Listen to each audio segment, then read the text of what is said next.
Direto ao ponto. Nós fra li, pamodo creobi. Qual é que é a alternativa? O que é que vamos fazer? Vamos alterar as leis ou vamos alterar as mentalidades? Essa é a ótica. Não pensar na redirecionar. Qual a solução que esse país precisar? Viemos para, em conjunto, criarmos as pontes para consensos que vão ao encontro daquilo que é a expectativa também dos cabo-verdianos. O debate livre de ideias, a visão dos partidos políticos. Direto ao ponto. Direto ao ponto, de volta aqui na sua rádio de Cabo Verde, um espaço de debate com os representantes dos partidos políticos com assento parlamentar.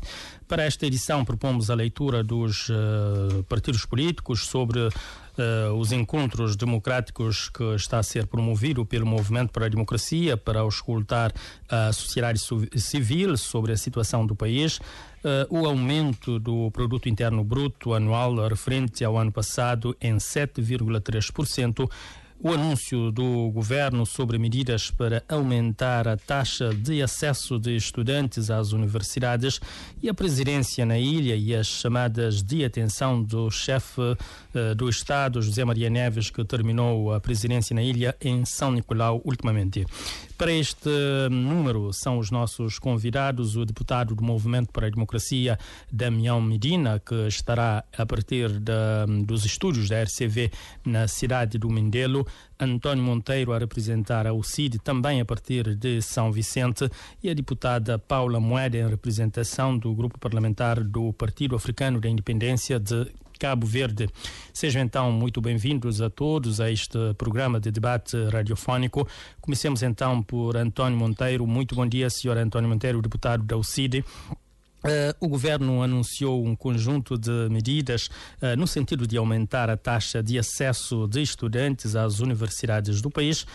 A sustentabilidade financeira é um dos desafios enfrentados pelas universidades aqui no país e, segundo dizem, urge, nomeadamente, encetar medidas para, portanto, estancar a fraca demanda e o abandono por parte dos alunos, de modo a que o futuro do sistema do ensino superior nacional e o seu papel no desenvolvimento do país não fiquem comprometidos.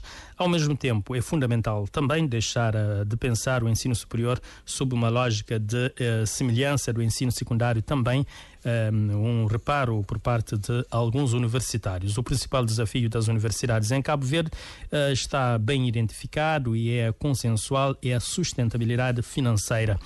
António Monteiro, como é que vê, portanto, o anúncio do governo, do primeiro-ministro, que a partir de assumada disse que vai tomar um conjunto de medidas para aumentar o acesso ao ensino superior, que neste momento tem uma taxa no ensino superior em torno de 23%, que, segundo o chefe do governo, ainda está abaixo do desejado?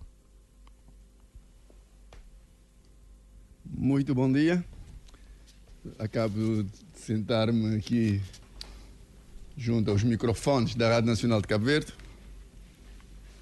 e aproveito para cumprimentar os colegas, a população cabo-verdiana, bem assim como o senhor jornalista.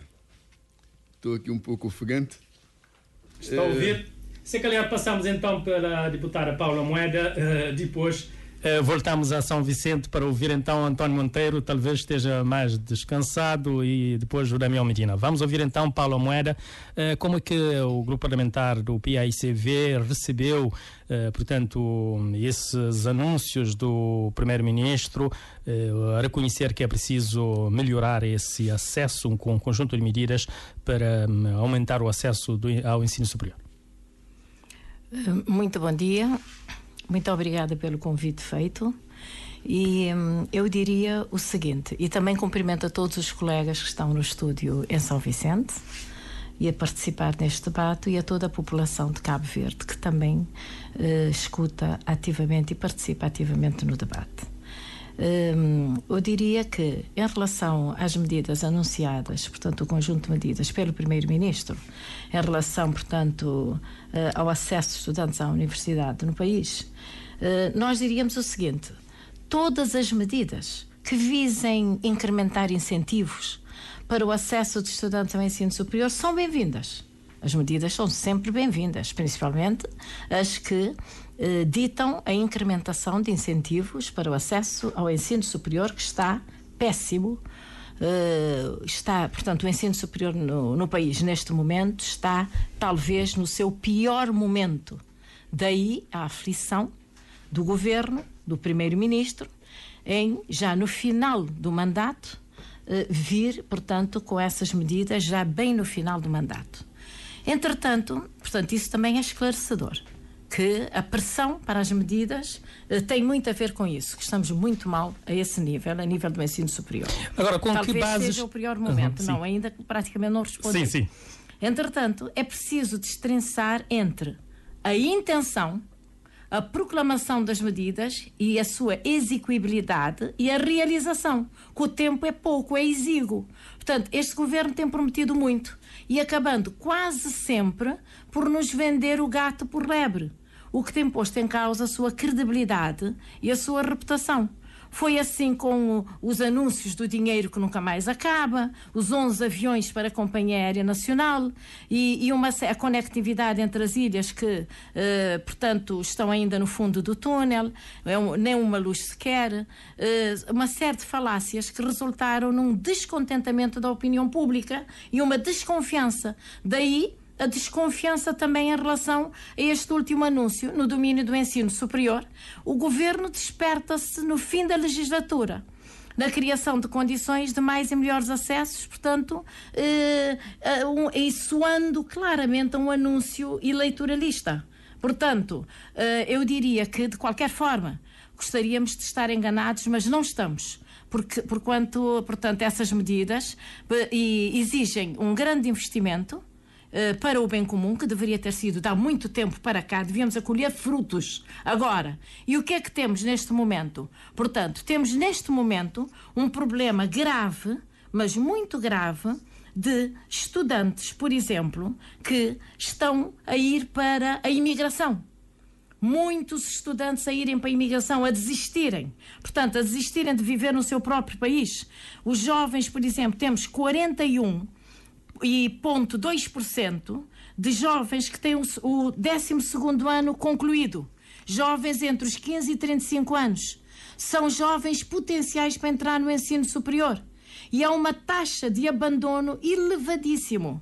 Portanto, no ensino superior, há uma taxa de abandono que nós achamos que se deveria já ter feito um estudo há muito tempo. Era preciso, há muito tempo, se ter iniciado um estudo desses jovens que apresentam um desânimo enorme, estão a emigrar, uma taxa de abandono enorme, portanto, sem emprego e sem formação, e os jovens também fora do sistema de ensino. Sabe quantos jovens que temos com mais de 15 a 35, entre 15 e 35 anos, sem emprego e fora do sistema de ensino? 46.000.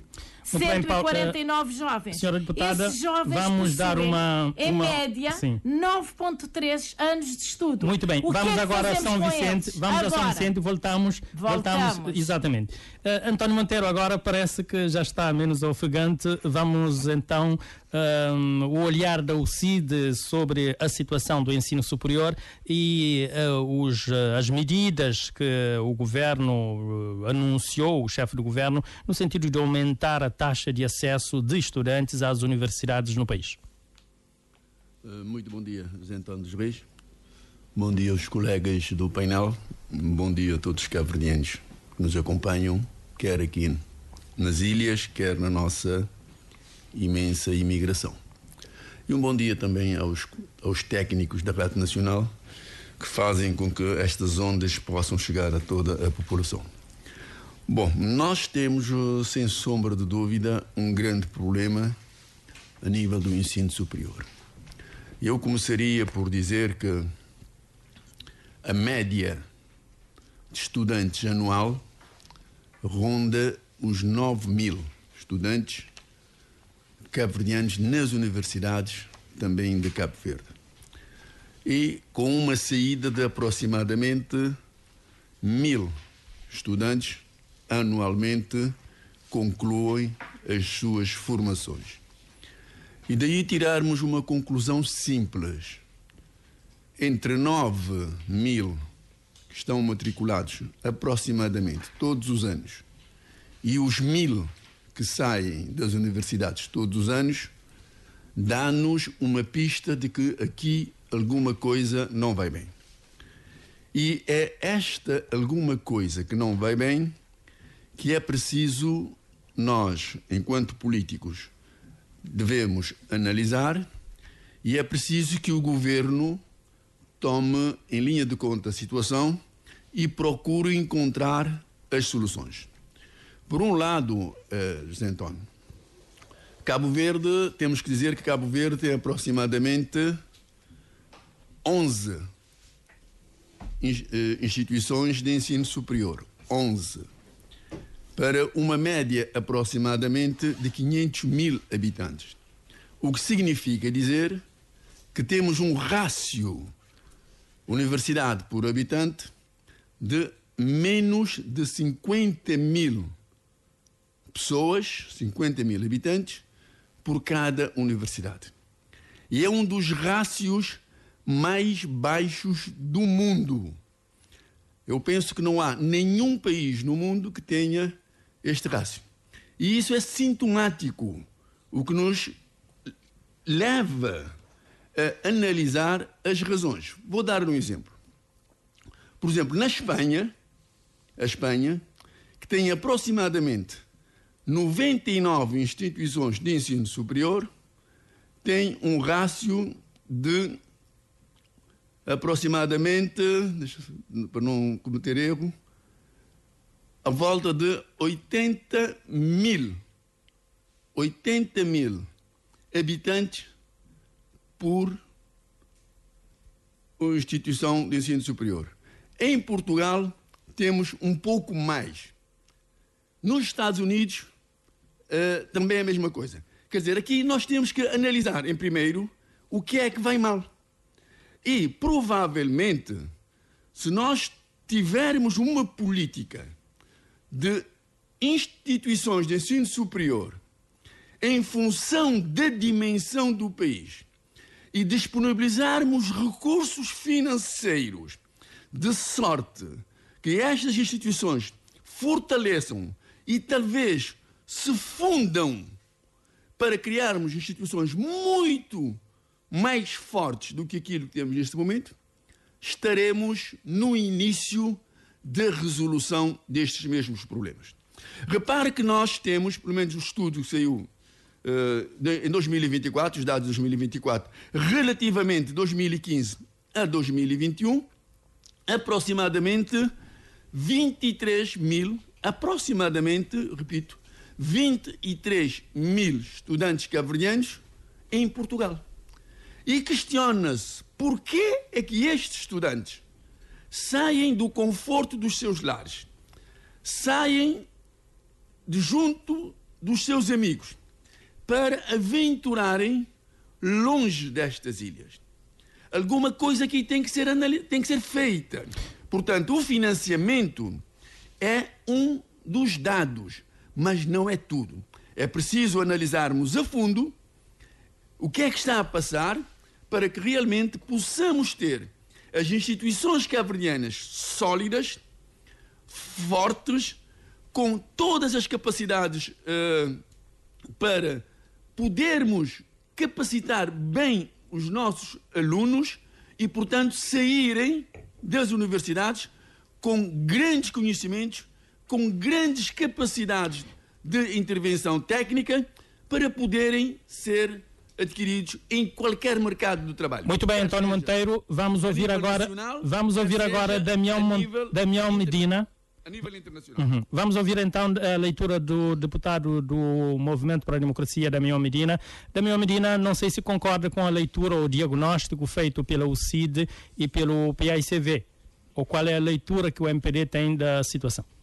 Bom, muito obrigado, caro jornalista, cumprimentar os colegas do painel, o Sr. Ortega aqui presente também na cidade da Praia, mas também o povo cabo-verdiano e toda a comunidade educativa. Eu queria aqui dizer que O governo encara a educação com muita responsabilidade e sentido de Estado, enquanto fator da competitividade, desenvolvimento deste país, mas também eliminação da pobreza, e é por isso que tem feito uma aposta forte na educação, e os dados falam por si, ao nível da formação do professor, ação social, escolar, mas também todas as reformas educativas que vem implementando. Aqui, indiretamente, a colega na cidade da Praia, a colega Paula, que diz que o ensino superior e a educação no país está no pior momento, está numa situação péssima, de que o governo só tomou medidas no final. Eu queria aqui dizer à colega que ele está um pouco desatento. O governo, desde 2018, vem atribuindo subsídios aos universitários no sentido de poderem continuar o seu curso. E aqui eu queria dizer que o PICV não tem moral a dar ao MPD neste sentido, porque nós em 2016 encontramos quase 2.000 jovens com os seus certificados cativos por causa da falta de pagamento. E foi o governo do MPD que fez este pagamento junto às universidades, em que os jovens pudessem conseguiram ter acesso aos seus certificados e ingressarem no mundo de trabalho. Então, neste assunto aqui, estamos bem conversados. Eu queria aqui dizer que o governo não acordou tarde, não. Desde 2018, como eu disse, que tem tomado medidas importantes para robustecer o ensino superior, mas também no sentido de criar as condições para que os jovens possam pagar a sua propina. De 2018 até 2024, o governo já pagou subsídios de estudo a cerca de 1.040 estudantes.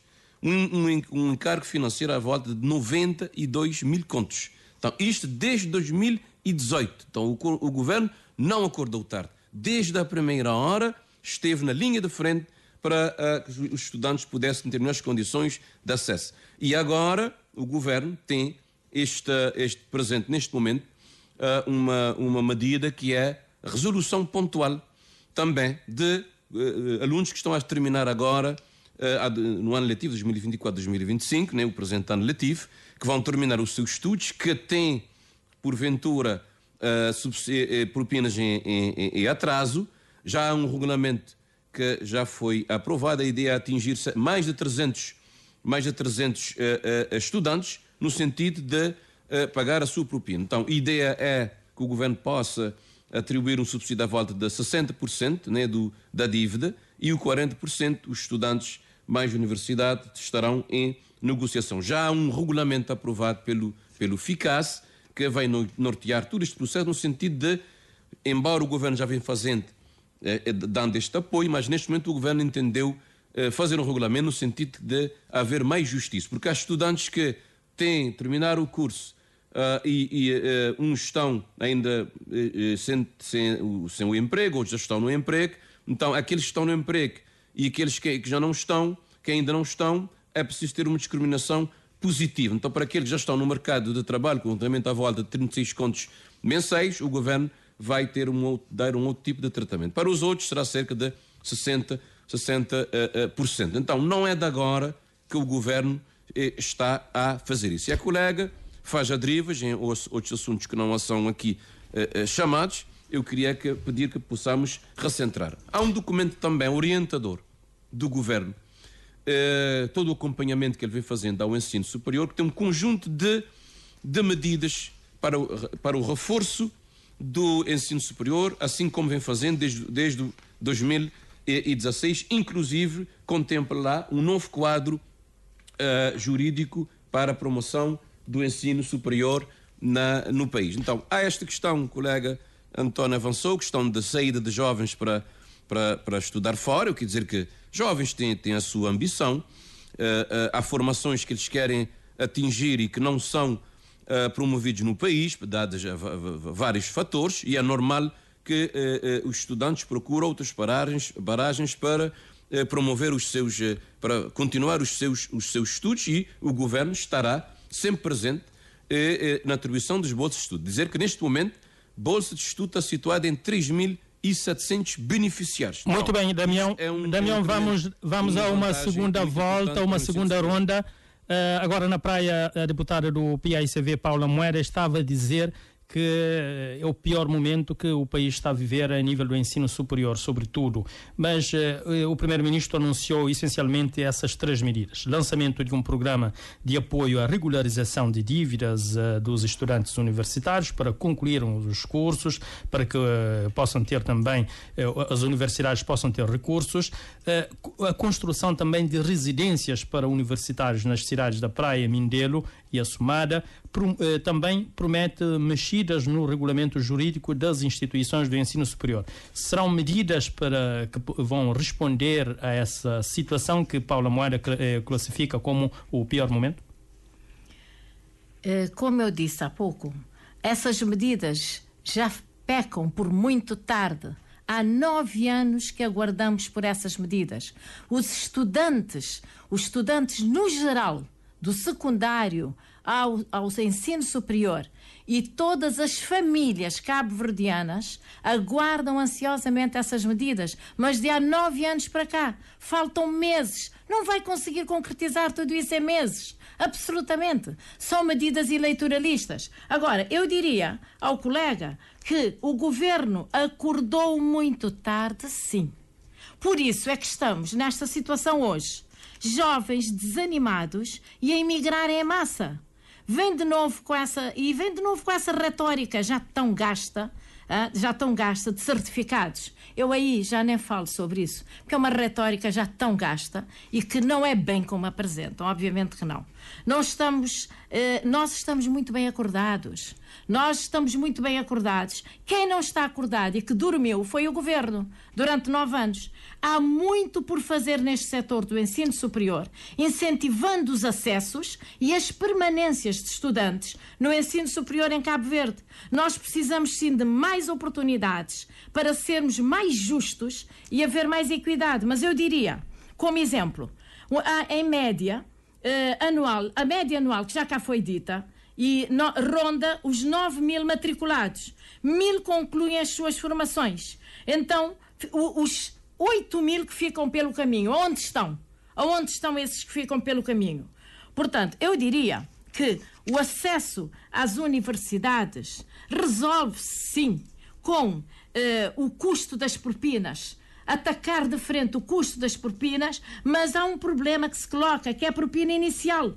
A propina inicial é cara. Ela é cara e muitos não conseguem aceder logo pelos custos iniciais da propina. Há que estimular, há que dar incentivos. Mas isso já vem tarde, mas a gente vem sempre a tempo. No nosso governo vamos fazê-lo. E para além do custo de propinas, o que é que propõe? Está há meses. Nós propomos, portanto, rever o custo das propinas, obviamente, principalmente a propina inicial, estimular os estudantes para estudarem no seu país em melhores condições. Quanto a esses lares, já deviam ter acontecido há muito tempo. Não se vem agora, em meses, criar condições para tal. Isso nós é que vamos ficar com esse ónus. E acredita que vamos fazê-lo logo no nosso primeiro ano da nossa governação. Nós não vamos deixar para fazer 5, 6, 7, 8 anos depois. Isso vai nos caber a nós. E em relação por exemplo, a estímulos e o rendimento das famílias, nós não falamos aqui. Em relação ao rendimento das famílias, o rendimento das famílias não se coaduna com ter os filhos no ensino superior. Não podem. Não há, os rendimentos são baixos, estão a baixar todos os dias. A bolsa de estudo, quando vem, ela vem tarde. A admissão, a admissão dos estudantes no ensino superior é mediante um pagamento prévio. E então como é que as bolsas de estudo vêm tarde e como é que esses estudantes ficam? Ficam no impasse. E o emprego pós-formação, isso também desanima. Portanto, o emprego pós-formação não há. É cada vez mais escasso. Daí as saídas em massa. E os salários? Também temos que falar. Há expectativas. O estudante, quando vai para o ensino superior, tem as suas expectativas de quando sai, o que é que eu vou fazer quando eu saio? Quando sai, tem que ter emprego, que não tem, e tem que ter salários dignos, que não tem. Não estimulam. Os salários a nível nacional não estimulam. Portanto, e temos que também analisar o insucesso escolar. Ele é significativo do secundário chegando ao superior. O António Monteiro trouxe um número... eu queria lhe dizer só isso. Sim. Que os estudantes muitas vezes estão a ocupar um tempo na universidade para ver a possibilidade de sair para fora, para emigrarem, para continuarem lá fora, onde trabalham e estudam. Aí já têm outras oportunidades. Por que não cá dentro?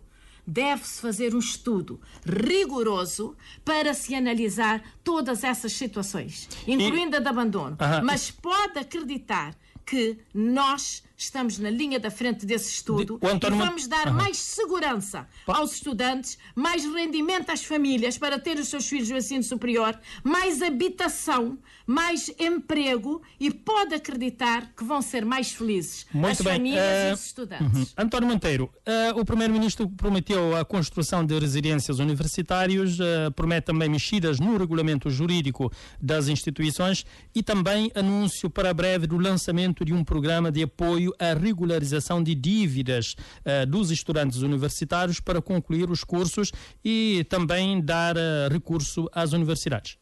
São medidas que irão reverter o quadro que apresentou aqui, em que há 9.000 entradas anuais e apenas cerca de 1.000 conseguem concluir. Sim, José António, repara uma coisa. Eu acho que os sucessivos governos, quer seja o governo do PICV, quer seja o governo do MPD, falam e falaram muito do ensino superior, mas fizeram muito pouco. Porque, repare, aqui em São Vicente, o Isecmar, por exemplo, tinha um lar de estudantes, em Xande de Marinha. Foi destruído, foi derrubado este lar, com o compromisso de encontrar-se uma outra habitação que pudesse dar guarida aos estudantes. Infelizmente, até hoje, cerca de 9 anos de governação do MPD, ainda não temos nada. Portanto, aqui, quando se aproximam as eleições, há sempre uma tendência de querer pescar em águas profundas, pensando-se que é fácil enganar os jovens, é fácil enganar os estudantes. Há medidas que deveriam ter sido tomadas. Há políticas do ensino superior que já deveriam ter sido tomadas há muito e muito tempo. Eu dei um exemplo há bocado do rácio em vários países. E eu disse também há bocado, e vou voltar a repetir, que nós temos temos uma universidade para menos de 50.000 habitantes. Os Estados Unidos aproximam-se de 90.000. A França, 900 e tal mil habitantes por universidade. A Alemanha, ainda superior. Ora, nós temos que analisar, de facto, através do Ministério da Educação, o que é que nós queremos do ensino superior. Porque nós não podemos estar a proliferar as instituições de ensino superior, instituições que chegam a ter menos de mil alunos, e isso tudo acaba por afetar a qualidade, acaba por inviabilizar o funcionamento normal destas mesmas instituições. António Monteiro, então, não é a favor de levar as universidades, os cursos para as ilhas e, se calhar, a abertura também de mais universidades? Não é isso, não é. Não, estou a dizer também não é a favor da abertura de mais instituições de ensino superior, em vez disso devia-se fundir, é isso? Fundir. Quer dizer, repare, se nós estivermos aqui a proliferar as instituições do ensino superior, é onde Deus nos acuda. Eu vou dar-lhe um exemplo. Na Espanha, eu quero dar exemplos para as pessoas lá em casa poderem entender. A Espanha tem 50 instituições de ensino superior públicas. 50.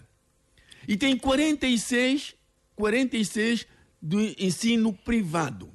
E o governo espanhol, face à proliferação dos institutos privados, as universidades privadas, já tomou uma medida para cortar.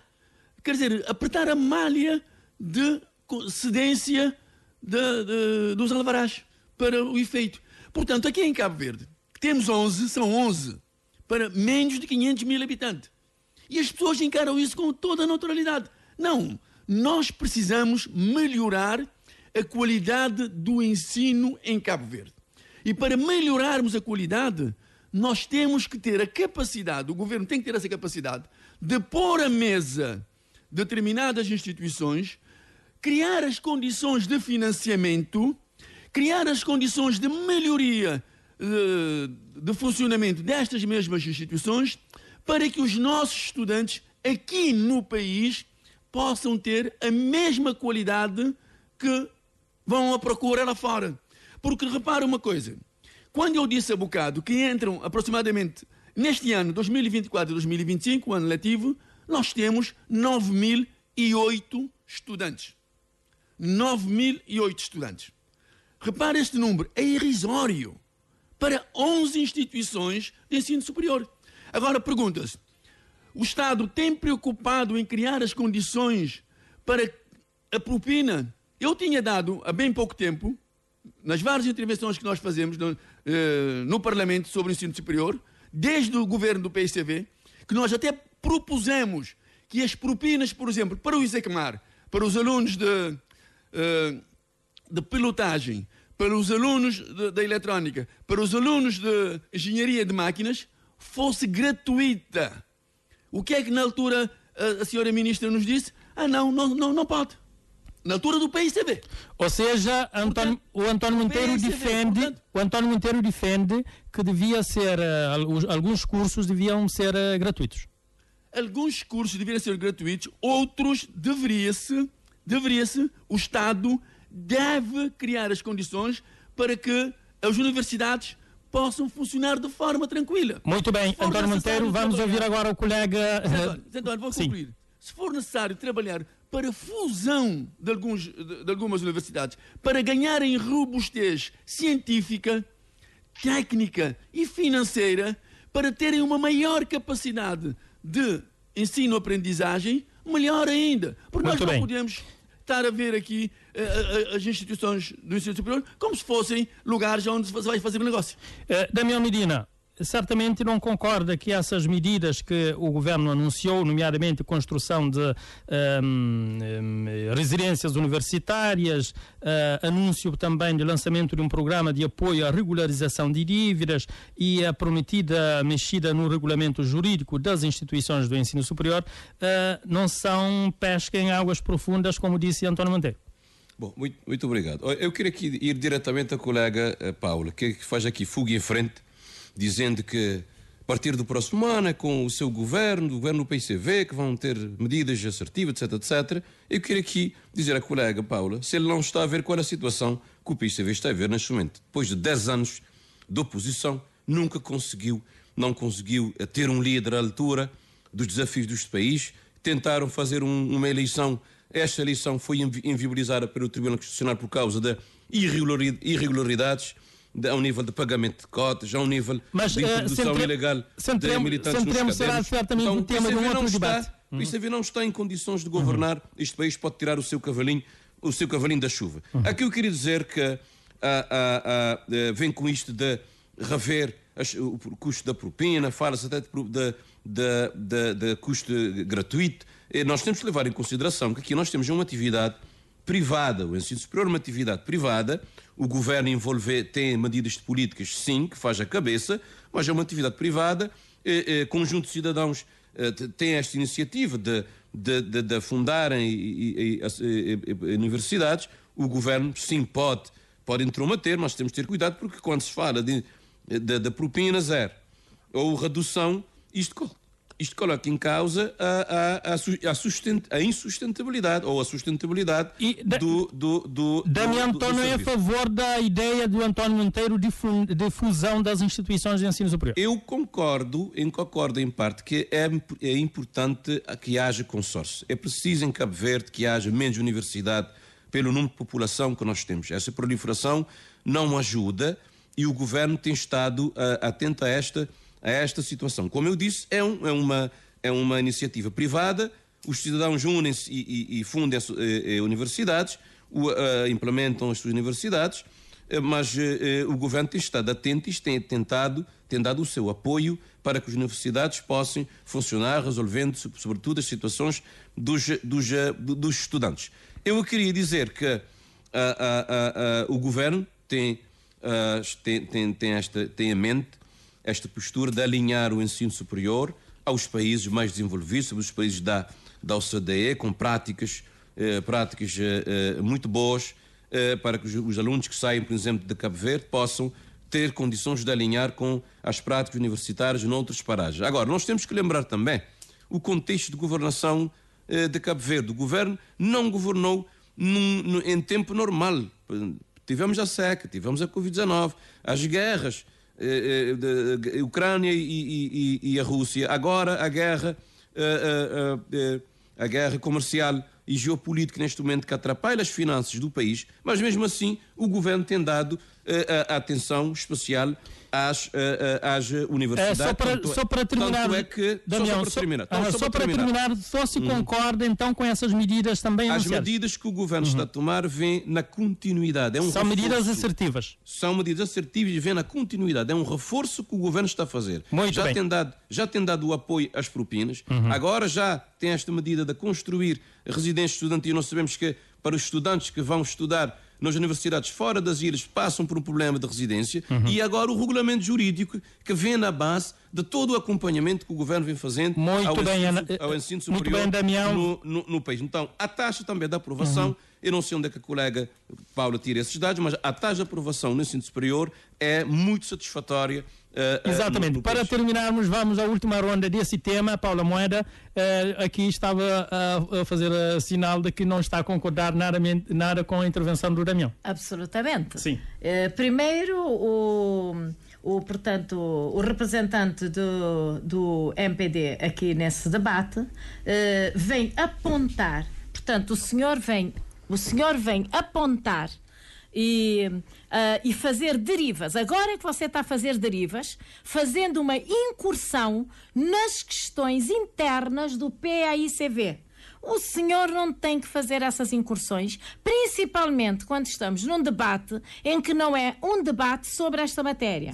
Quando tivermos um debate sobre essa matéria, estaremos prontos para o debater. E eu aconselhava-o em olhar para o seu partido, olhar para dentro do seu partido, que não vai nada bem, mas olhar para ver. É preciso. Centremos agora no Portanto, que não venha também com derivas em relação às nossas questões internas, porque sabemos muito bem resolvê-las.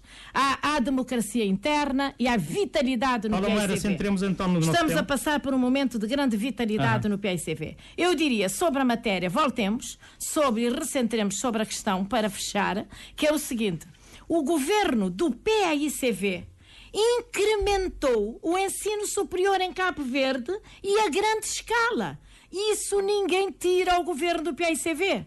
Não seria legítimo mesmo. Veja o campus universitário aqui em Santiago, na praia, com as infraestruturas que vocês tiveram, ainda por cima, nem sei, não posso qualificar. Foram vocês que foram inaugurar. Nós fizemos tudo, conseguimos o financiamento, os projetos, lançamos a obra e os senhores foram financiar. De que é possível ou que é necessário evitar essa proliferação de universidades. Eu vou chegar aí. A Escola de Hotelaria de Santiago da Praia é uma escola também de nível internacional, com instalações e lar para estudantes. Nós já demos um mote de lar para estudantes. Podem ir ver esse lar e tentar proliferar, mas só em termos de, já sabem, desenho, engenharia, arquitetura. Não conseguem concretizar, obviamente, em meses. Mas nós temos aí um lar muito bom, aí nas instalações da Escola de Hotelaria, que podem ir lá ver e tentar beber algo que nós fizemos lá. A Sermi, que até recebe estudantes do estrangeiro, que vem de Santo Tomé. Nós aqui, eu peço desculpas ao senhor Damião, mas nós temos muitos exemplos de uma grande incrementação que o PAICV deu a nível do ensino superior em Cabo Verde, e disso não há dúvida. E quanto à gratuitidade, lá onde puder e que deva ser, é muito bom. Claro que sim. Se os governos devem subsidiar o ensino, devem, sim senhor, devem. A Constituição pede, dá indicações de ensino para todos. A igualdade vem daí. Portanto, lá onde se puder subsidiar, lá onde puder haver gratuitidade, vamos a isso. Estamos de acordo. Entretanto, quando falou-nos... Da proliferação de instituições de ensino, o António Monteiro, uma das propostas é que houvesse a fusão entre essas instituições. Já concorda com isso? Isso merecia um estudo. Sim. Isso é uma ideia que merece um estudo aturado. É preciso fazer estudos, uma análise e apresentar-nos à sociedade portanto, um estudo em que a sociedade participa. Ou seja, a decisão participa. devia ser com base num estudo. Absolutamente. Portanto, não há decisões dessas, que são decisões muito importantes, que deveriam ser feitas com base em estudos e também ver os equilíbrios regionais. Exatamente. Os equilíbrios regionais e as populações de cada região e também tendo em conta os equilíbrios regionais. Okay. Aí estou de acordo com o estudo apresentado e credível, nós iríamos analisar e iríamos opinar nessa altura. António Monteiro, em jeito de balanço sobre este assunto? Bem, em jeito de balanço é dizer o seguinte, repare, nós somos ilhas e temos hoje tecnologias que permitem que um estudante em Santo Antão, um estudante no Sal, um estudante no Maio, ou em São Nicolau, ou qualquer outra ilha, possa fazer os seus estudos superiores estando em casa. Portanto, não há aqui a necessidade de estarmos aqui a proliferar. Porque eu vou voltar a bater nesta técnica, porque é extremamente importante. As nossas universidades necessitam de muitos alunos. E ter uma média de universidades com menos de 1000 alunos, uma média, porque são 11 universidades, 11 e com 9000 estudantes, quer dizer, neste ano, por exemplo, de 2008, 9008 estudantes, é obra. Não há como rentabilizar financeiramente esta universidade, nem de perto nem de longe. E muitos alunos com grandes dificuldades de pagarem a propina, e o MPD desperta-se hoje para esse facto. O PICV também na altura... Considera também que é tarde? Não, nunca é tarde para ajudar os jovens a resolver os problemas das formações. Ainda mais quando estamos a falar em formação superior. Não é tarde. Agora, podia-se ter sido feito há mais tempo, porque nós andamos a criticar esta situação Monteiro, desculpe, desde os 15 tarde. anos da governação, Monteiro, do desculpe, PICV. não é tarde, claro que nunca é tarde, mas eu só lhe perguntaria, acha que se vai concretizar em meses todas essas intenções? Eu acho que não. Monteiro. Agora, nós, por isso é que eu disse que cabe-nos a nós muitas concretizações na próxima governação que iremos estar. Sim. Agora, claro que nunca é tarde. Paula Moeda, deixamos a Monteiro. Obrigada. Desculpe, Monteiro. Nunca é tarde. Quando o assunto é financeiramente ajudar não vai os conseguir estudantes, concretizar. ajudar as universidades, que venha, porque é sempre bom. Agora, o governo tem que entender que estas situações vêm-se arrastando há muitos e muitos anos. O MPD fartou de criticar, juntamente com o CID, no Parlamento, os 15 anos que o PCV teve no poder, sobre a política do ensino superior, o financiamento destas instituições, a ajuda aos alunos, ajudas quer a nível de cantinas universitárias, quer a nível de habitação, que infelizmente ninguém pensa nisso. Agora, nós estamos a entrar numa época eleitoral, estamos a um ano, sensivelmente, das eleições.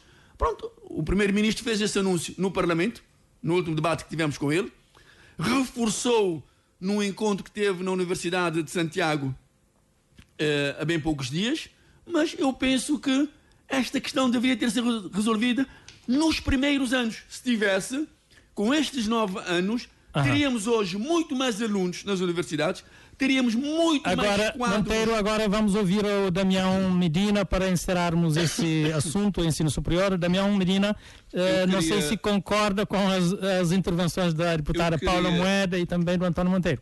Eu queria dizer que não é acordar tarde e não é uma questão de eleição. Desde 2018, eu tenho aqui a tabela na minha frente, que o governo vem apoiando os universitários. São 1.045 universitários que o governo vem apoiando com propinas e outros apoios. 92 mil contos o governo já disponibilizou desde 2018, pagando certificados que o PICV deixou cativados.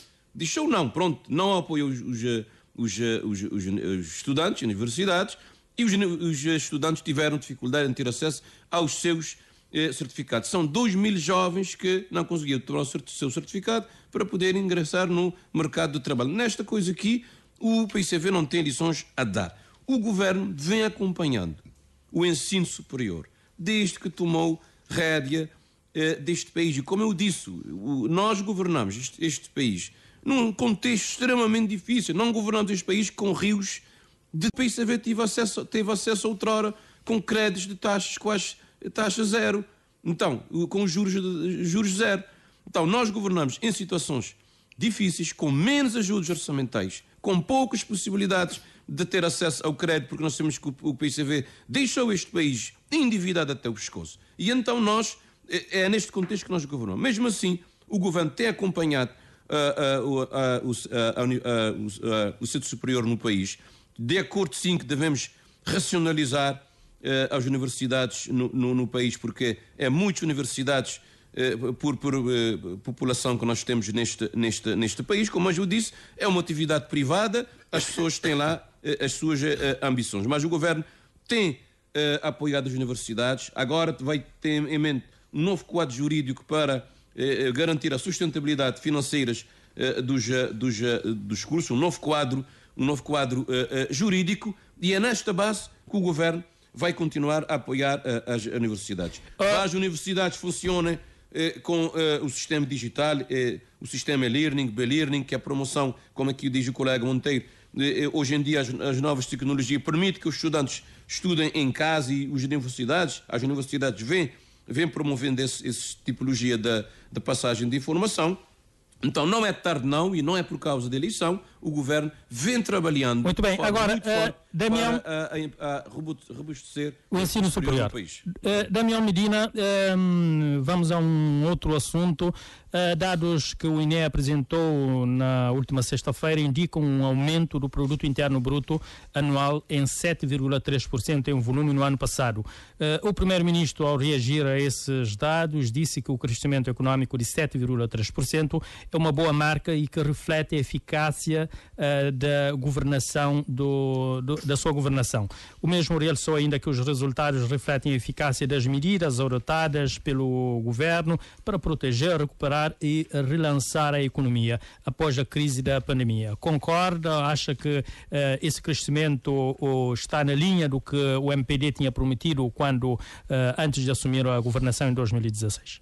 Nós queremos dizer que o crescimento económico é a marca do MPD. Desde 2016, quando assumiu o governo, a economia vem crescente. Bom, sabemos qual é a situação de partida. Um país que crescia a 1%, que não gerava emprego e rendimento às famílias, a média de crescimento desses quase 10 anos de governação do MPD está situada à volta de 9%, acima do que foi previsto pelo governo na altura das eleições e seguintes. E esta é uma marca, como eu disse, do MPD. Não fosse todos os problemas, a seca, Covid-19, as guerras e tudo mais, a economia estava numa situação mais vantajosa. Então, o governo tomou medidas importantes ao nível da infraestruturação do país e outras medidas económicas que levou com que a economia crescesse a esse nível. E o aumento da economia deste país é algo que é real, não é nada que seja abstrato. Esse crescimento de 7,3% atinge diretamente as pessoas, ao nível dos alojamentos e restauração, que liderou isto, aproveitando o turismo internacional, transportes e armazenagem, tudo o que seja o reforço das conectividades aéreas e marítimas, a atividade imobiliária, que aumentou no país com investimentos diretos estrangeiros e também o mercado, os investidores nacionais, a administração pública, onde nós temos as famílias que estão empregadas e todos os programas sociais também deram a sua contribuição, a arrecadação de impostos, com uma máquina fiscal eficiente que aumentou as receitas à volta de 13,8%, basta ver que hoje o Orçamento de Estado está patrocinado à volta de 80% dos recursos nossos, recursos endógenos, mas também temos a pesca no setor primário, que aí é preciso também reforçar um bocadinho mais este item para dar a sua maior contribuição à economia, mas este aumento da economia pressupõe as exportações dos serviços, o aumento do consumo das famílias, turismo, que é uma dinâmica muito positiva. Nós sabemos, já ultrapassamos 1 milhão de turistas em Cabo Verde, é mais consumo no país, as remessas dos imigrantes, a diminuição da taxa de inflação, os transportes têm dado também a sua colaboração a nível dos impostos, as bebidas, os alimentos, construção civil. Então, é uma economia real a funcionar e esses ganhos, esse resultado da economia está a chegar nas pessoas. Nós temos aqui dados muito concretos que espelham de forma muito clara, porque esse crescimento não é abstrato, está a atingir as pessoas. E vamos ouvir agora, deixemos também o António Monteiro fazer a sua leitura. António Monteiro, esse crescimento do PIB na ordem dos 7,3%, o Primeiro-Ministro diz que reflete a eficácia da governação. Concorda com essa leitura? José António, eu penso que o Primeiro-Ministro esqueceu daquilo que prometeu em 2016. 2016 a 2021, nós, quando no Parlamento e também nos debates na rádio e na televisão abordávamos a questão, que o MPD tivera prometido um crescimento de 7%, média 7% anual, o Primeiro-Ministro, os ministros e alguns deputados do MPD diziam que era para a década. A proposta, o compromisso era para a década. E estamos na década. Vamos concluir a década. Estamos no ano 9 e o que nós temos é uma média de 3,8% até hoje. 3,8%. Muito aquém da média de 7%. E o Damião disse que a média está em torno de 10%. Esse crescimento. Não, o Damião... Disse 9, Sr. Jurista. 9? Não, eu entendi 10. O Damião não fez a conta exata. Não fez a conta exata. Porque, repare, nós tivemos um crescimento de 4,3 em 2016, 4,6 em 2017, 3,7 em 2018, 2019, 6,9, em 2020, menos 20,8, depois 7, depois 15,8, depois 5,4, depois 7,3. Portanto, a média é 3,8%. 3,8%. Esta é que é o dado real. Todo o resto é para esquecer. Portanto, o MPD não cumpriu. Não cumpriu. E quando se fala que as pessoas não estão a sentir os efeitos de crescimento económico, de facto, é porque a média é esta. É 3,8%. Não é 5, não é 6, não é 7, não é 9, não é 10. É 3,8%. E com esta média, Sr. Jornalista António, as pessoas sentem-se aflitas.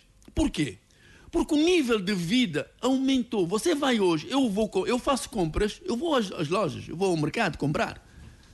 Antes, para trazer 5 contos para casa de produtos, eu tinha que pôr 2 ou 3 bolsas na mão. Agora eu ponho tudo isso numa bolsa.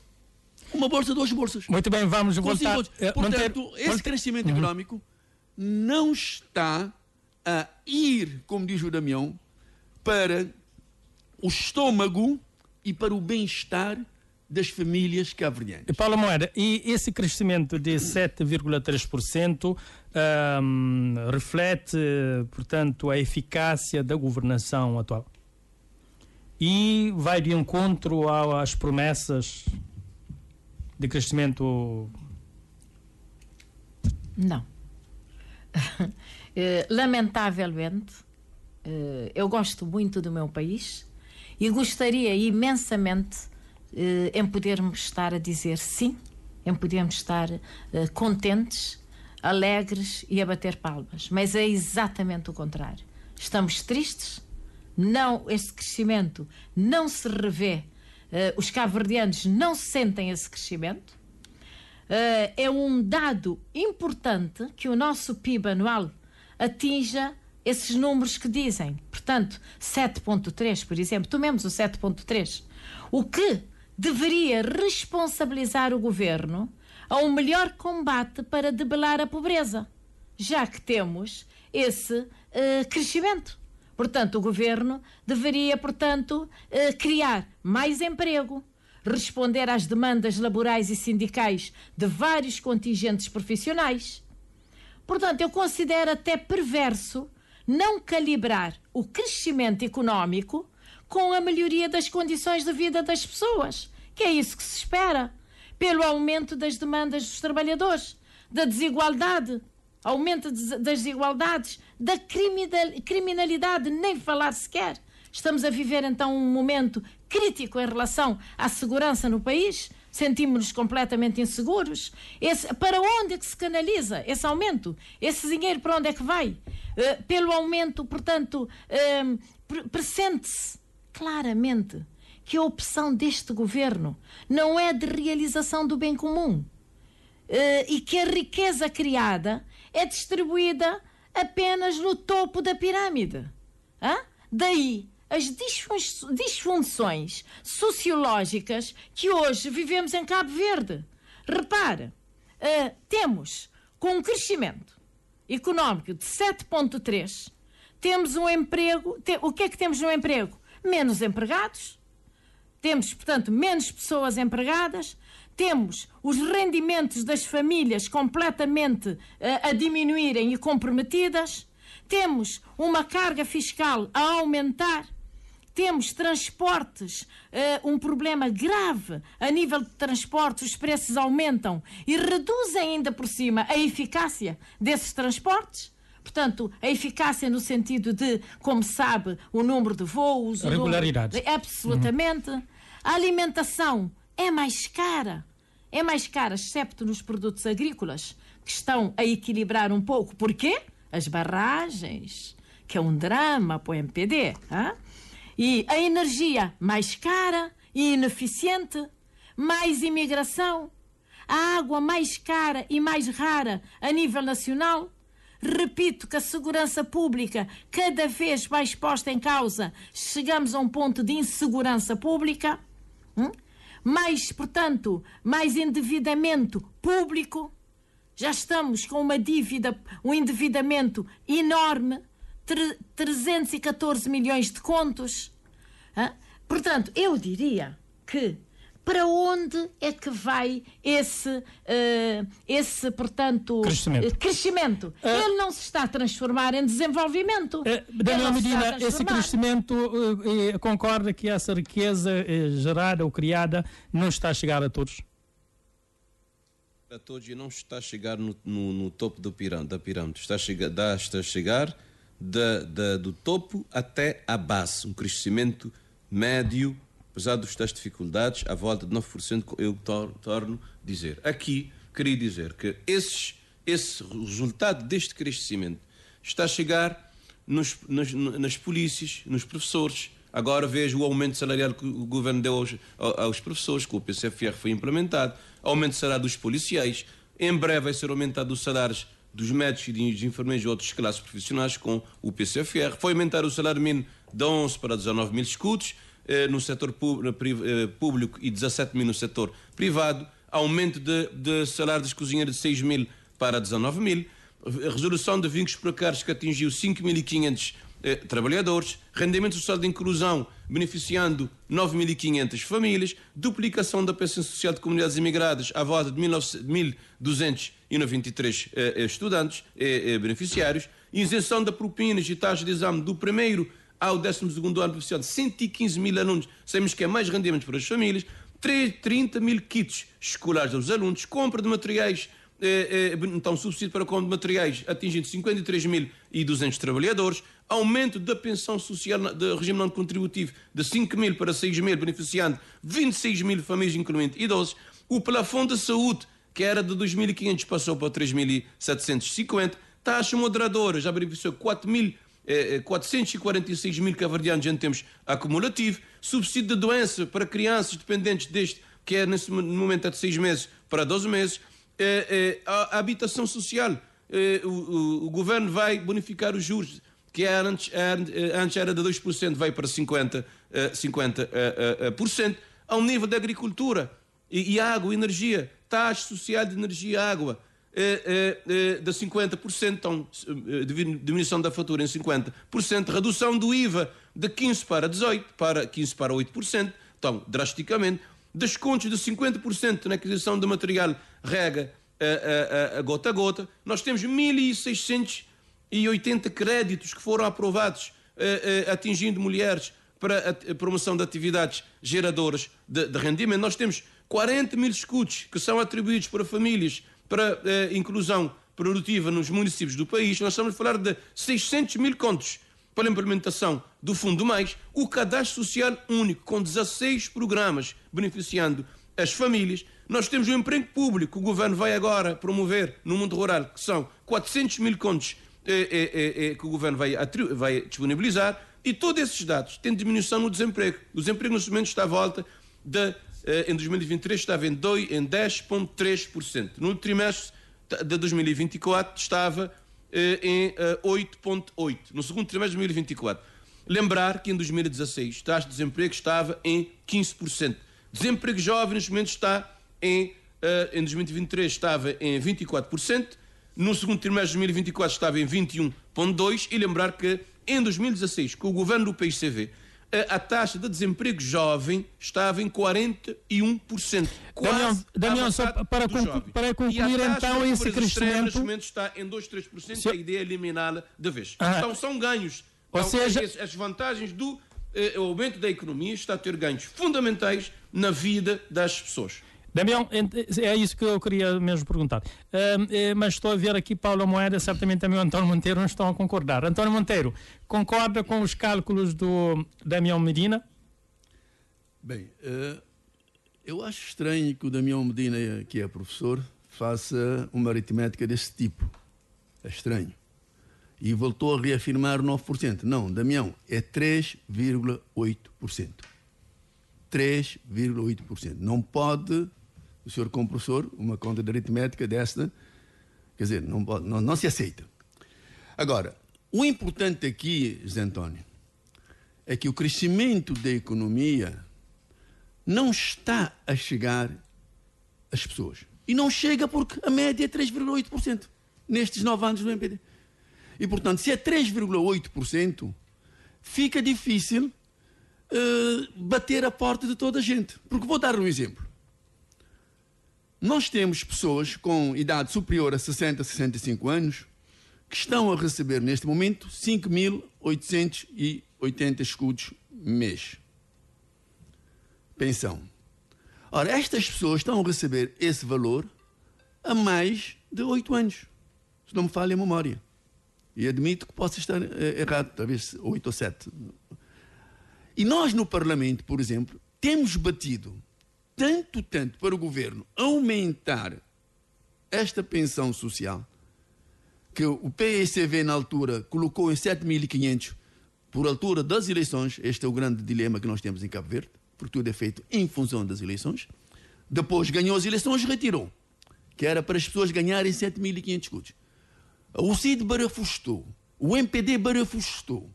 O MPD ganhou as eleições em 2016.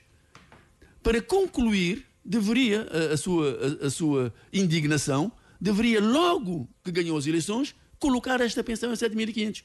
Não colocou. É até hoje. Então diga-me uma coisa, António dos Reis. As pessoas que ganham mais de 50.000 escudos estão com grandes dificuldades. Grandes dificuldades. Não conseguem ter uma vida tranquila, porque o valor é baixo, o nível de vida aumentou consideravelmente. Agora imagine uma pessoa com 65, 70, 80 anos que toma 5.080 escudos. ou 5.820 escudos. Quer dizer, se a economia está a crescer a 9% média, como diz o Damião, por que é que o governo não aumenta mais 1.500 escudos a estas pessoas? Que nós, ao CID, no Parlamento, já batemos, e está difícil de se ultrapassar essa situação. Portanto, se a economia está bem, deve repartir esta riqueza para todas as aldeias, para todas as famílias, para todos os cidadãos. E não está a chegar. Portanto, é uma falácia vir dizer que as pessoas estão a sentir o peso do crescimento econômico no estômago e no bem-estar. Não é verdade. Monteiro, não é verdade, então quer dizer então que as pessoas estão a viver cada vez com mais dificuldade? Não, com certeza que sim, Zé António. Zé António, é só ver. Zé António, vai à loja comprar um litro de óleo. Vá à loja comprar um litro de azeite, por exemplo, o azeite passo publicidade da Moaf. Vá à loja comprar um saquinho de espaguete. Vá à loja comprar 1 quilo de arroz. O peso é grande. Vá à loja comprar 1 quilo de leite em pó. É impossível. Portanto, o nível de vida aumentou consideravelmente. Paulo Moeda, e não se acompanhou a nível das pensões, estou a falar das pensões, sim, essa situação. As pessoas que antes tinham grandes dificuldades com valores de mercadorias ou custos mais baixos, hoje que aumentaram de forma assustadora, estão com grandes dificuldades. Agora, o governo do MPD... António Monteiro, vamos ouvir agora a deputada do PAICV, Paula Moeda, como repartir essa riqueza. Estou a ver, enquanto o Damião e o António Monteiro falava, Paula Moeda estava aqui a fazer muitos gestos, certamente a não concordar de tudo com essas intervenções. Como repartir essa riqueza que o país está a crescer? Ainda, não chegamos a um consenso, esse crescimento. O Monteiro está a dizer que é 3,8, o Damião a dizer que é 9. Como repartir essa riqueza? Com certeza. Nós achamos que é precisamente aqui é que está o grave problema e a grande questão que o MPD até hoje não conseguiu resolver. Com um crescimento desses que apresentam, o problema está na distribuição desse crescimento. Agora, como para distribuir? Onde vai a distribuição? Não, a pergunta é feita ao governo, sim, ao MPD, para onde está a ir esse crescimento, a distribuição que não atinge quem mais precisa. Damião apresentou aqui um conjunto de classes profissionais que beneficiaram com esse, ou que vão beneficiar com esse... Não, ele apresentou os que beneficiaram, os que vão beneficiar, o programa Mais, com tudo o que apresentou, mas com tudo o que apresentou ao país, que o Damião veio aqui apresentar, que o MPD já apresentou ao país, mas o povo continua a sofrer. Essa é que é a grande questão. E continuamos com a pobreza extrema, pobreza absoluta. Disse que atingiu não sei quantas mil mulheres e as outras milhares e milhares de mulheres que não atingiu e que não está a conseguir atingir. Ainda temos muitas milhares de mulheres, chefes de família, à espera desse fundo mais. Eu acho que esse fundo mais está fundo demais. Está lá no fundo e não se consegue atingir para puxar. Ele está fundo demais. Tem que se rever. Esse fundo mais está a parecer fundo demais para determinadas famílias altamente vulneráveis, com mulheres chefes de família à espera desse tal fundo mais e que não cria mais oportunidades para quem não tem. É isso que precisamos. Que esse fundo venha um bocadinho mais acima e que dê mais oportunidades para quem precisa. É isso que nós estamos a ver. Por exemplo, fala dos PCFRs, que ainda são anúncios. Ainda não chegamos à concretização deles. Como, por exemplo, dou um exemplo desses PCFRs. No entanto, eu diria que é estranho com um aumento do produto interno bruto, não é? de 7,3. Bom, já temos aqui vários números, eu já nem sei se devo dizer 7,3. Aumentos são o INE, segundo dados do INE, 7,3. Vamos para os dados do INE. Sim. Estão aqui muitos dados na mesa. Eu digo que o que quer que seja, é um aumento. Estamos a tratar de aumentos. É estranho. O mais estranho é se não aumentasse. Se não aumentasse, estaríamos a entrar numa recessão extremamente grave. É natural que aumente.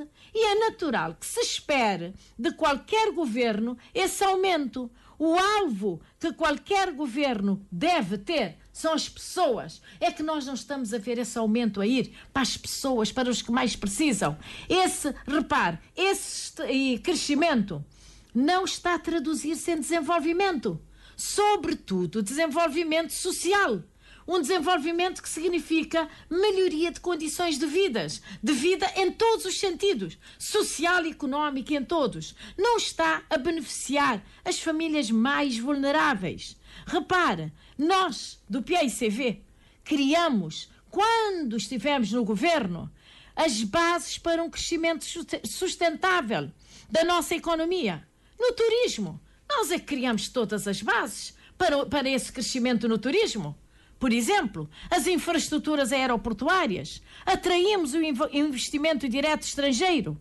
Aliás, em 2016, o crescimento foi de 4,3% e, a partir daí, a média ronda esses números até hoje, mais ou menos. Ronda esses números mais ou menos até hoje. Okay. Nós criamos as bases, criamos as condições. Agora, o que é que o MPD fez com isso? Nós deixamos algo que é para o MPD dar continuidade. Agora, nós reduzimos a carga fiscal, aumentamos o rendimento fechar das essa famílias, parte, temos outros assuntos. E só queríamos também dizer aqui que a grande maioria dos reformados não receberam qualquer melhoria para aumentar o seu rendimento e as suas pensões. Damião, é verdade. Damião, uma réplica a essas intervenções. Eu queria dizer que nós temos o governo mais social de sempre em Cabo Verde. Nunca tivemos um governo que já fez tanto para as famílias cabo-verdianas em momento difícil. Nós, os cabo-verdianos, sabem que o governo não governou num tempo normal. Todas as secas que nós tivemos severas, a Covid-19, que impactou negativamente o mundo, parou a economia mundial e também a Cabo Verde, as guerras que vêm surgindo, que têm atrapalhado as finanças do país. Então, o governo tem feito muito, e diferente de outros que governaram em tempos mais favoráveis. Então, eu sei que os dados que eu apresentei incomodam a população, é difícil convencer a oposição, mas a população cabo-verdiana sente este impacto do aumento desta economia, agora 7,3%, e em termos médio 9% em termos de economia real. Então, este crescimento está a chegar nas aldeias, está a chegar no estômago das pessoas, e eu aqui elenquei dados concretos. Então, ainda não chegamos no nível que nós queremos, mas nós estamos no caminho certo, cada dia implementando medidas de política, cada dia apoiando as famílias com medidas sociais importantes, mas também ao nível de medidas económicas, e vamos lá chegar cada vez mais nas famílias cabo-verdianas. Então, os dados falam por si e não tem como a oposição desmentir esses dados, porque o resultado do aumento desta economia está a chegar nas famílias cabo-verdianas. Como eu disse, o contexto é extremamente difícil. Agora estamos com uma guerra geopolítica, uma guerra comercial que vai impactar também este país, e é importante termos um governo com visão estratégica para continuar a dar às famílias cabo-verdianas qualidade de vida melhor. E só o governo do MPD e do Ulisses Correia Silva que tem que continuar a governar este país por causa do contexto internacional. Vamos ouvir agora António Monteiro para finalizar esse assunto, este tema. Vamos passar para esse assunto. António Monteiro, um olhar para fecharmos esses assuntos?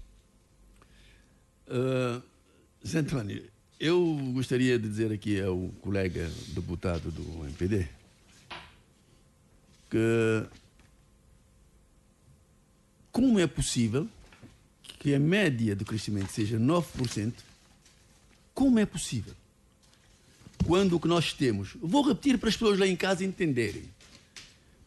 Vou repetir, 4,3% em 2016, 4,6% em 2017, 3,7% em 2018, 6,9% em 2019, menos 20,8%, menos 20,8% em 2020, 7% em 2021, 15,8% em 2022, 5,4% em 2023 e 7,3% em 2024.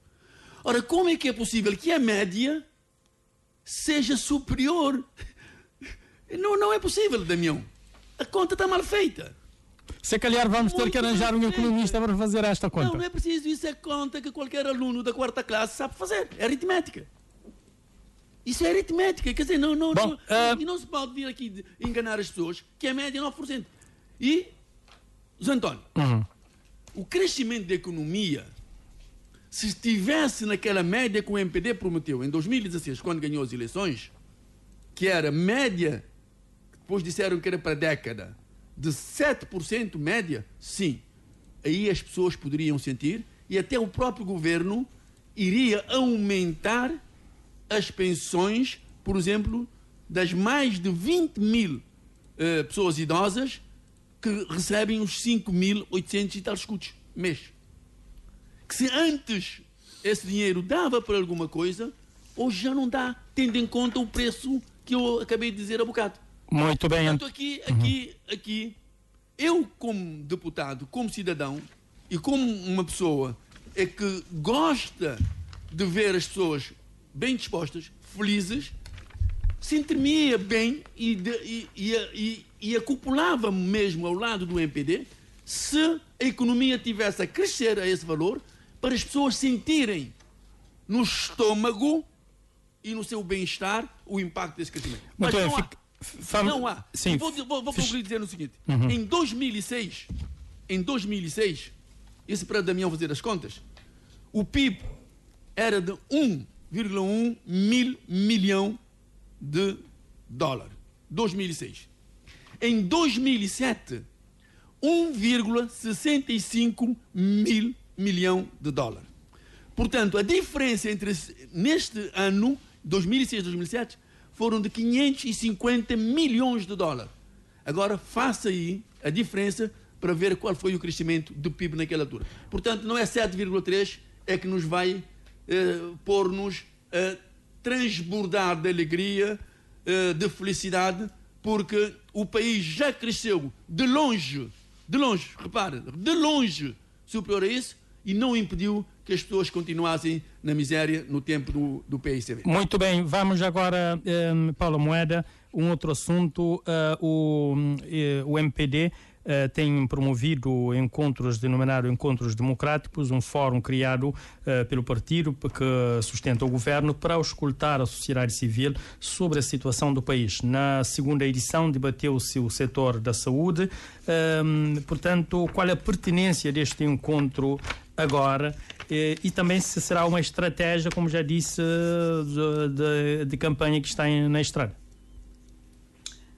Este fórum, nós diríamos que nós estamos a viver um momento, já não um momento de auscultação da sociedade. O MPD teve 9 anos para auscultar a sociedade. Agora estamos num momento de balanço. Devia estar então no momento de... Absolutamente. Eu acreditaria mais, estaria muito mais tranquila com o meu país, com a democracia do meu país, se fosse um fórum democrático de balanço. Agora, de auscultação nesta altura, é que se veio auscultar a sociedade. Isto já parece-me que essa tentativa do MPD de ampliar a sua sintonia com a sociedade cabo-verdiana já peca por tarde, já vem muito tarde. É que de há muito tempo nós temos chamado a atenção para isso, da reconfiguração dos nossos modelos de partidos políticos para partidos mais societários, capazes de interagir, de incorporar de forma, diria, mais orgânica os grandes anseios dos cidadãos, mais proximidade, estarmos mais perto.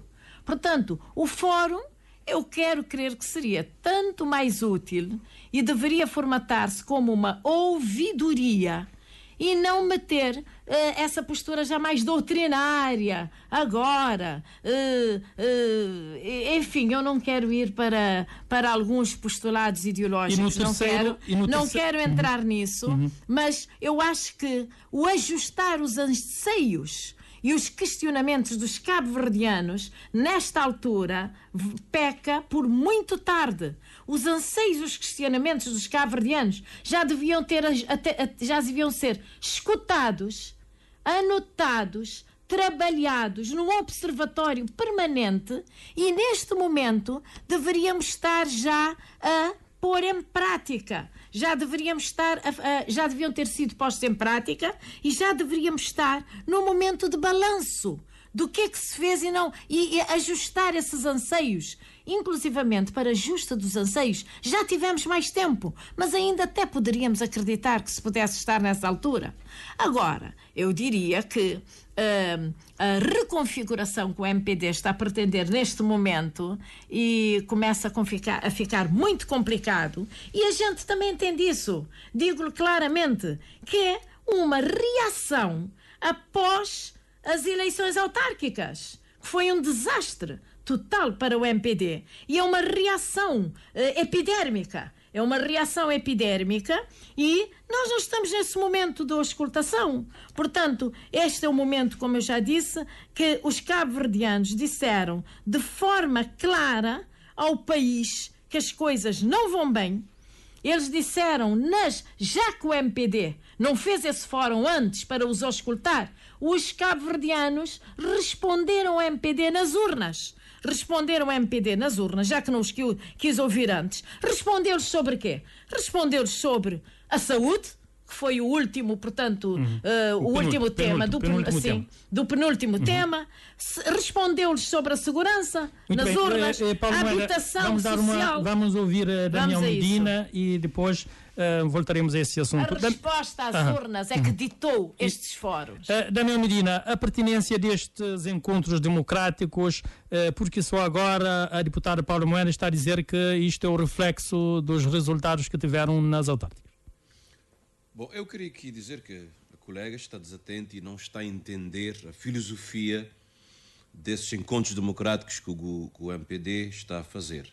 Por si só não é uma agenda do governo, é uma agenda do MPD que neste momento lança esses debates à sociedade no sentido de dialogarmos sobre o país que nós temos e o país que nós queremos projetar para os próximos tempos ao nível da próxima eleição. O governo, o MPD, vai para uma eleição no próximo ano e está no momento de construir, junto com a sociedade cabo-verdiana, uma plataforma eleitoral que vai apresentar para os próximos tempos. É lógico que nesta partilha que vamos tendo com a sociedade, é sempre o momento também de fazer um balanço da governação, que é muito boa, mesmo diante dos desafios ainda a vencer, mesmo diante do cenário internacional e nacional difícil que nós temos governado, mas o governo sempre tem feito essas jornadas de outras formas. É a presença dos deputados, são as ações locais através das comissões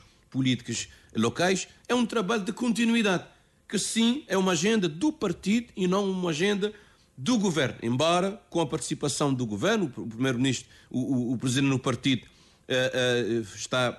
vai estar presente em quase todos. A ideia, acho, é fazer cerca de 19.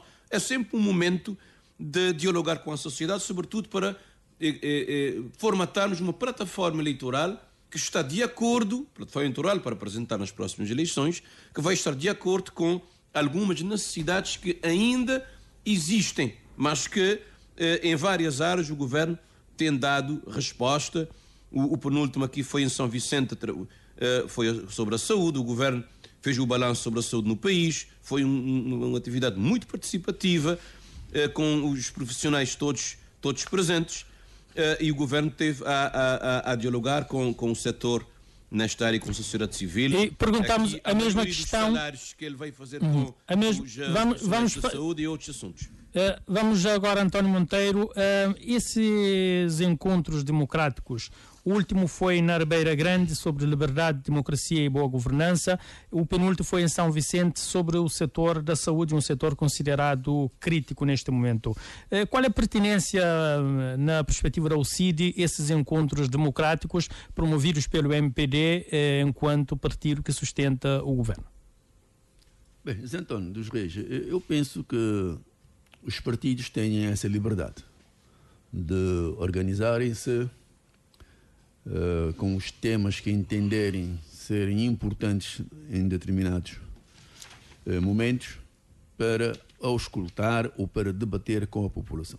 Penso que o MPD está a fazê-lo agora, a UCID também poderá fazê-lo, independentemente dos recursos que são escassos, mas também poderá fazê-lo, e penso que é uma forma de recolher subsídios para se poder preparar para as próximas eleições. Daí que nós, enquanto partido político, não vemos nenhum mal que o MPD faça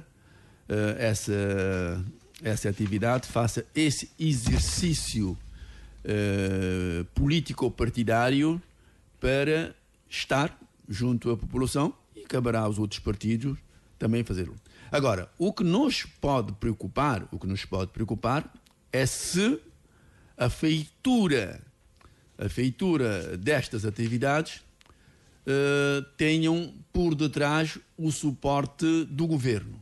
Isto é, estou aqui para ser mais claro, se faz essas atividades aproveitando as viagens que o governo, os membros do governo fazem. Aí sim, aí nós estaríamos contra, porque estaria-se a utilizar o bem público para poder ajudar um partido. Se não for este o caso, nós consideramos que é normal, os outros partidos poderão fazê-lo, e é uma forma de nós contactarmos com a sociedade civil, mostrarmos à sociedade civil que os partidos políticos querem ouvi-los e querem aprender.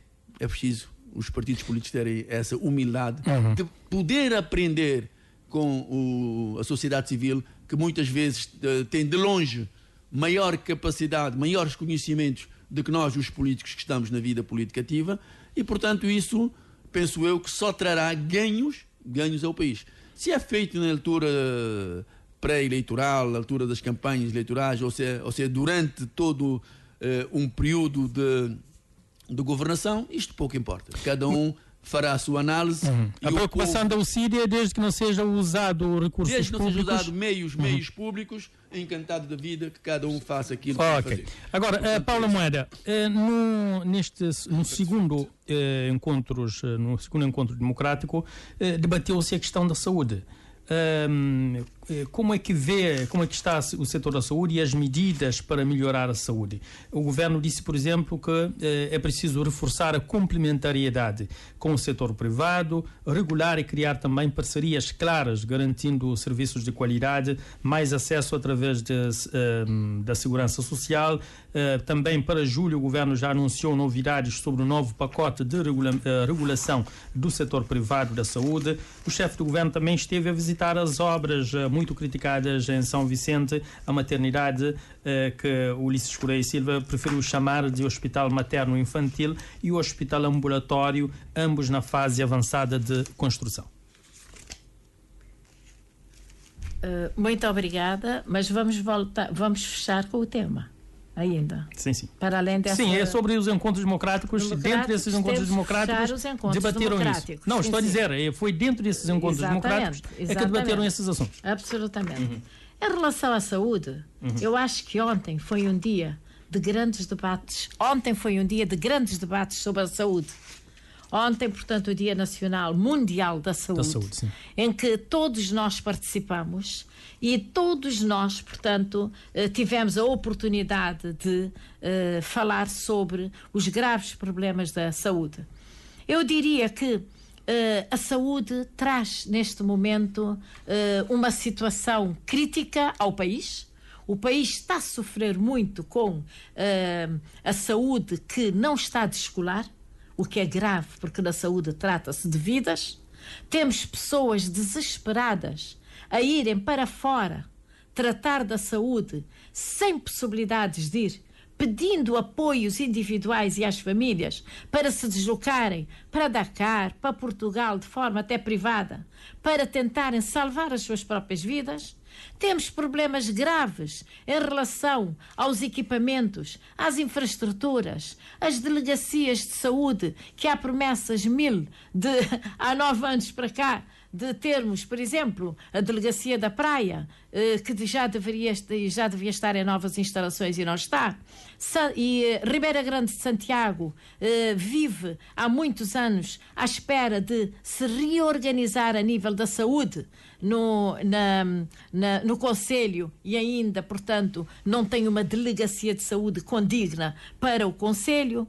Nós temos, por exemplo, a nível do sistema de saúde pública, temos médicos, não só de saúde pública, como todas as especialidades, à espera para irem para as especialidades. Nós estamos a viver neste momento um drama de falta de médicos com especialização e os médicos com uma série de entraves para quando deviam ter facilitações, médicos e enfermeiros, para se especializarem em áreas que a gente precisa e muito. E, portanto, temos em Cabo Verde, nós temos, por exemplo, um médico para cada 1000 habitantes. 60% dos médicos que trabalham para o sistema de saúde pública ainda não têm especialidade. 60%. Os profissionais encontram-se desmotivados e igualmente temos utentes desmotivados também. Estamos doentes e é um drama, ficamos mais doentes ainda só a pensar que temos que ir para um hospital ou para um sistema de saúde privado aonde temos que ir tentar resolver o nosso problema. Não temos, por exemplo, veja o drama que nos últimos tempos nós tivemos que vivenciar nas nossas maternidades e também no Hospital Batista de Sousa, Hospital Agostinho Neto, mães parturientes a saírem das ilhas e dos concelhos a aportarem esses hospitais centrais e com fins trágicos. Ou seja, a saúde precisa de respostas urgentes. Muito, muito urgentes. Precisamos de uma saúde, portanto, precisamos neste momento de cuidar mais da saúde, centrarmos-nos mais na saúde e ver medidas e políticas de saúde que realmente sejam urgentes para poder dar vazão a tanta demanda. E temos, por exemplo, listas de espera enormes para tudo. Listas de espera para consultas, para exames, para análises, para radiografias, para taques, para operações. Temos operações adiadas por falta de materiais mínimos. Temos uma ortopedia cheia de gente a adiar todos os dias. E também temos, a nível interno, por exemplo, as evacuações. Não são só as evacuações para fora. As evacuações dentro do país estão sendo graves. Já vai chegar um avião, supostamente, para melhorar esse. Olha, eu antes que cheguem aviões, nós precisamos melhorar os nossos hospitais. Precisamos ter o Hospital Nacional na praia de referência. Já se disse que estão em estudos. E também a saúde mental. Tivemos no ano anterior o ano da saúde mental e você já foi ver o hospital psiquiátrico. Nem um passo no ano inteiro de saúde mental. Temos o Hospital da Trindade, continua nos mesmos tempos. Nesses encontros democráticos houve então, o governo falou-se da necessidade de reforçar a complementariedade com o setor privado, regulamentar e criar parcerias claras, garantindo serviços de qualidade, mais acesso através da segurança social. Também o governo anunciou para julho novidades sobre o novo pacote de regulação do setor da saúde. Portanto, o chefe do governo esteve a visitar aquelas obras, como já mencionamos, o Hospital Materno-Infantil e o Hospital Ambulatório de São Vicente. Zé António, nós temos aqui que reconhecer que o país avançou muito a nível de saúde de 75 a esta parte. É preciso que reconheçamos isso para sermos um pouco mais justos, porque em 75 aquilo que nós tínhamos no país, aquilo que temos hoje, a diferença é enorme. Mas não obstante essa situação, houve vários avanços a nível da saúde também desde aquela data até hoje. E nós que deveríamos ter acompanhado a par e passo estas inovações, não conseguimos fazê-lo de todo. Portanto, aqui o que nós entendemos, o que o CID entende, é que é preciso dar-se mais atenção ainda do que aquilo que se tem dado à saúde, dando condições aos profissionais de todas as áreas de saúde de poderem melhorar os seus conhecimentos, de estarem melhores capacitados, dar-lhes as condições de diagnóstico que precisam para poderem diagnosticar em tempo e com a certeza necessária para podermos garantir a saúde aos nossos concidadãos e impedir que uma grande parte, quando a doença lhes bate à porta, de estarem aflitos a pedirem ajudas privadas aqui e acolá para procurarem a saúde. E isto tudo, penso que o Governo tem que disponibilizar mais recursos do Orçamento do Estado para que isso possa acontecer. E depois nós temos aqui um aspecto que é fundamental, que tem a ver com as infraestruturas hospitalares, as infraestruturas de saúde. Nós temos 2 hospitais centrais, com, por exemplo, o Hospital Central em São Vicente, com muitas carências, diga-se a bom da verdade.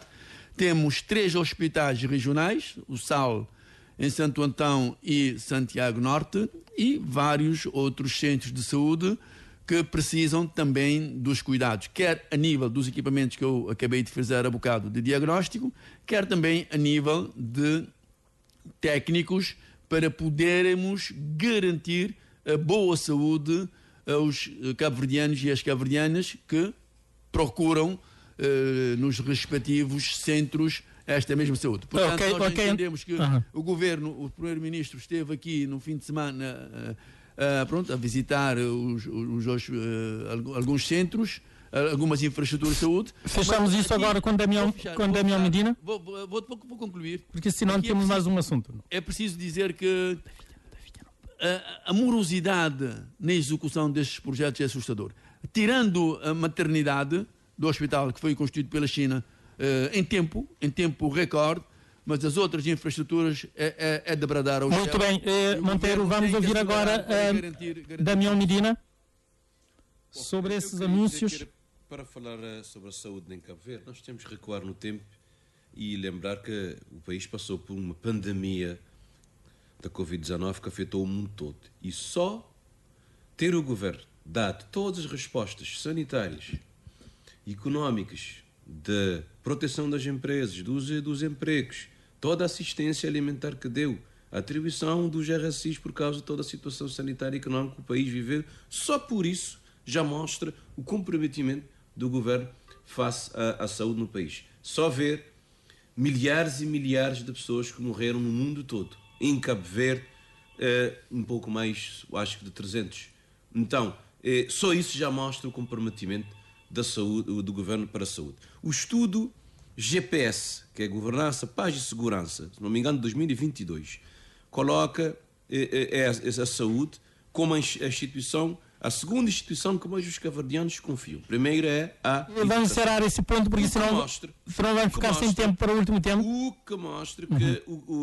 mas só que os colegas tiveram mais tempo do que eu neste assunto. Sim, mas vamos... É só esse assunto. O que mostra uma aposta forte do governo nesta área. E quando falamos da saúde temos de ter responsabilidade, porque assim o governo tem a sua responsabilidade e tem assumido, mas temos que levar em consideração que nós temos os profissionais da saúde. Nós não podemos atacar os profissionais da saúde como fez a colega Paulo Moeda, porque eles têm essa responsabilidade diária de... Não, a Paula não fez referência aos profissionais, a falta de... A dramatização que ela faz de caos... Ok, Damião. A dramatização que ele faz que acusa também os Damião, fechamos isso. Sim. Fechamos isso. Agora um olhar sobre a presidência na ilha e as chamadas de atenção do chefe do Estado desta feita a partir da ilha de São Nicolau, nomeadamente a necessidade de, portanto, jovens que estão a abandonar as ilhas, temos também a questão, a necessidade de valorizar mais o património histórico e cultural de São Nicolau.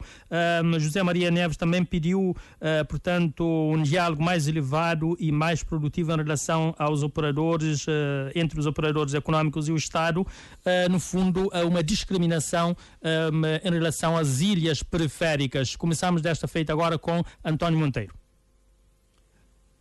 Bem, Zé António, aqui temos que dizer o seguinte, é normal, penso que porque é normal. O tempo já está a fechar.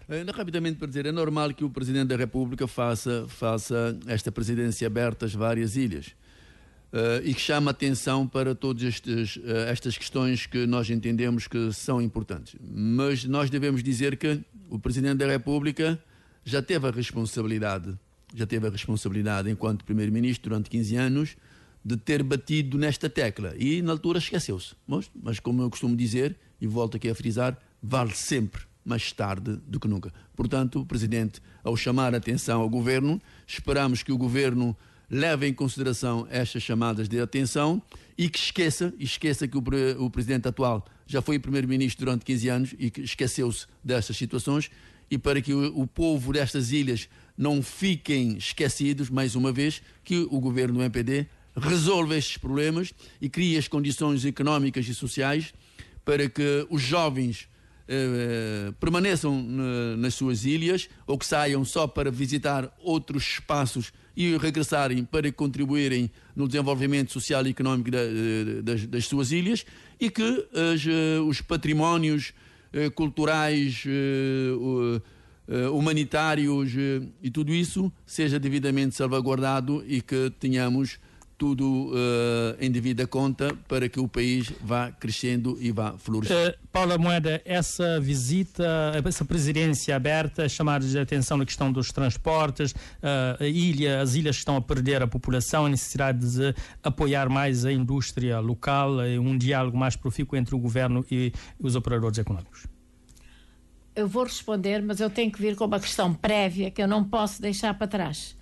O senhor Damião tem esse mau hábito, em termos políticos, de tentar reverter, de tentar alterar e adulterar o que os outros dizem. E neste meu caso, eu não vou deixar os meus créditos em mão alheia.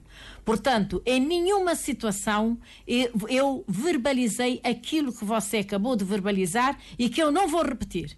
Eu disse e repito, e o senhor jornalista que acabou de expressar que você, portanto, derivou-se em relação àquilo que eu disse, não corresponde à verdade.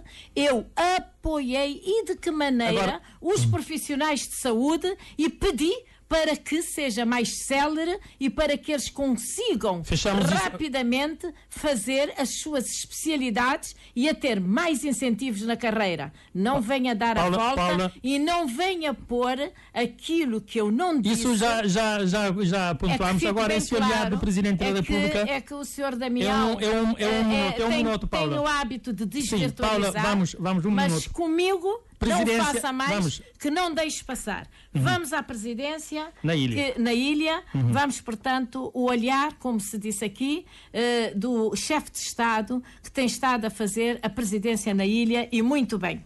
É uma característica deste presidente e é o que todos deveriam fazer. O governo deveria estar a fazer o mesmo há muito tempo.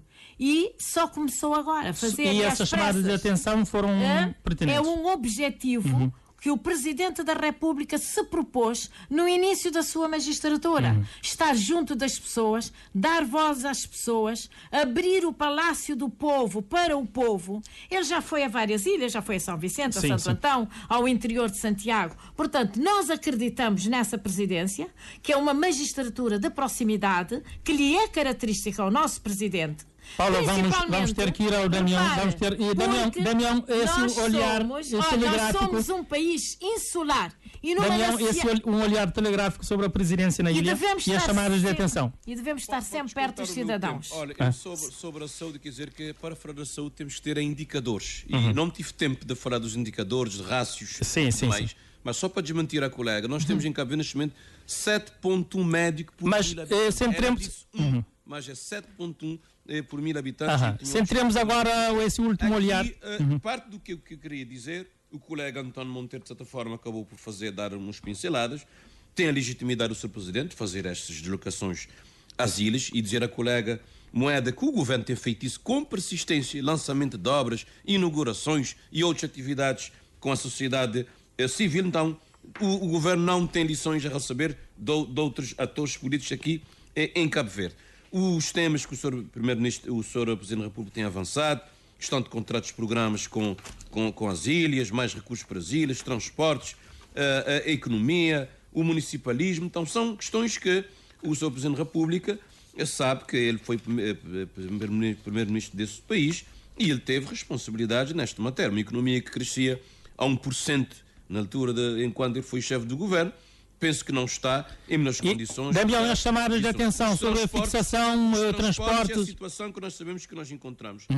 As chamadas de atenção, como disse, têm legitimidade, mas o governo tem atacado esses problemas nessas ilhas. É lógico que, num contexto difícil que nós temos governado, há sempre situações ainda a vencer, mas o governo está focado em resolver essas situações para o bem das comunidades e das ilhas e em todo o país. Então, toda esta questão do municipalismo cabo-verdiano, por exemplo, de mais recursos às ilhas, é o que o governo tem feito, fazendo contratos de programas com as câmaras municipais. Agora nós temos um novo estatuto dos também mais verbas e só ver que Santo Antão, por exemplo, na altura da governação, mas estamos a falar do Presidente da República. Nós estamos a falar da Presidência da República e não do Governo. Recebemos lições de qualquer ator do PCV. Mas nós aqui estamos a falar do Presidente da República. Minha gente, já são neste momento meio-dia, ficamos por aqui com o programa Direto ao Ponto, ficamos aqui, já são meio-dia, vamos dentro de momentos então às notícias a partir da ilha de São Vicente.